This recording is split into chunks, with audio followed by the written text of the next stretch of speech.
Exit aus 19. Ah nein, Scheissdreck. So sehe ich aus, weißt du? Zusammen.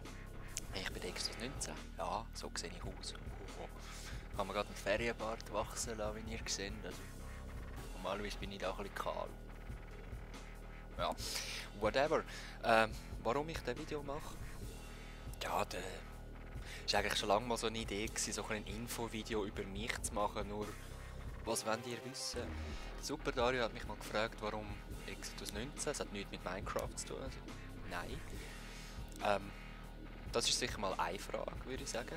Und ja, schreibt doch in die Comments, was ihr sonst noch für Fragen habt, dann mache ich noch ein anderes Video, wo ich das beantworten kann.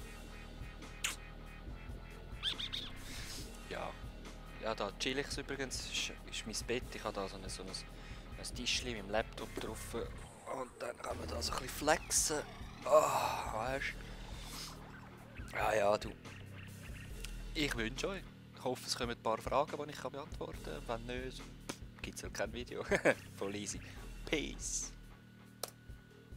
Hey, hat doch abgeschaltet. Hey, falscher Knopf.